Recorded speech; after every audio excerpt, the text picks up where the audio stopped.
hides in the hyperparameters, not the headlines. And on October 15th, 2024, she was ready to prove it. Think about it.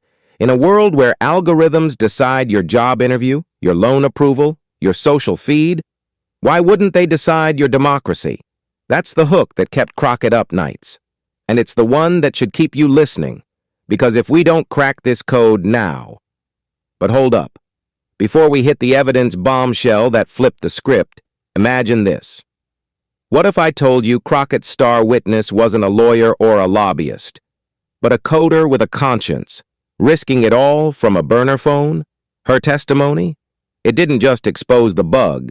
It revealed the blueprint for how big tech is quietly rigging the game. Stay tuned, because right after the break in our story, when the laugh turns to stunned silence, you'll see why this mid-courtroom pivot sparked headlines from CNN to Code.org. Don't blink. The Purge is just getting personal. Back in the courtroom, the morning session's winding down. Crockett's laid the groundwork. Stats on purges, stories from the erased. But the DOJ's holding firm. Anecdotes aren't evidence, Your Honor. Howell nods, that earlier amusement still lingering like a shadow. Then Crockett calls her first witness.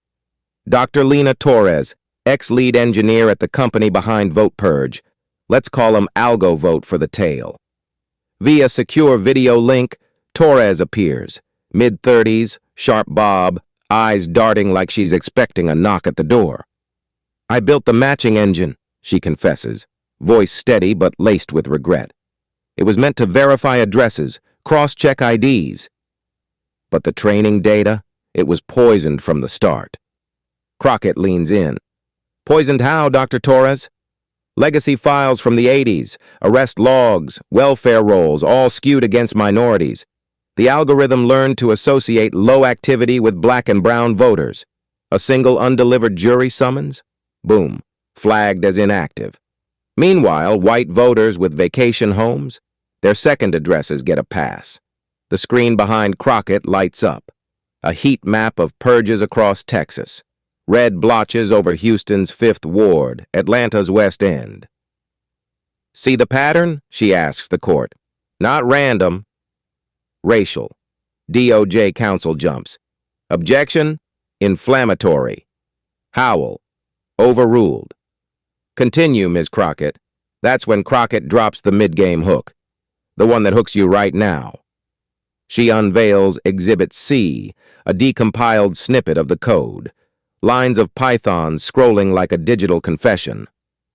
Look here, she points, her finger tracing the projector beam. The bias weight function. It assigns a 1.7 multiplier to urban mobility scores, code for how often you move, which correlates directly with poverty lines drawn by race. Torres nods on screen. I tried to flag it. They buried the report. The gallery erupts in murmurs. Howell's pen hovers, her face a mask of calculation. No laugh now. Crockett presses. This isn't glitch, Your Honor. It's graft, and it's gutting the VRA, the Voting Rights Act, from the inside. Afternoon recess hits like a cliffhanger. Whispers in the halls. Did she just hack the hearing? Crockett's team high-fives in the lobby, but she's plotting the kill shot. And folks, if that doesn't have you on the edge, wondering how a single line of code could disenfranchise a district, wait for the simulation demo. It's not just data, it's dynamite. Post-recess, the air's thicker than fog. Crockett's second act, the simulation. Enter Dr. Amir Khan, MIT postdoc and bias-busting wizard. He wheels in a server rack. Portable justice, he quips. On the big screen, a virtual voter roll. 10,000 synthetic names, balanced by race, income, location. Watch, Khan says, hitting enter.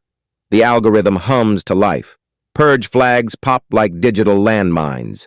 Input, neutral data. Output, 45% purge rate in minority Sims versus 12% in others. He tweaks a slider, removes the biased weights. The map evens out. See? The discrimination's deliberate design. DOJ, synthetic, not real. Crockett, Exhibit D, real logs from AlgoVote servers.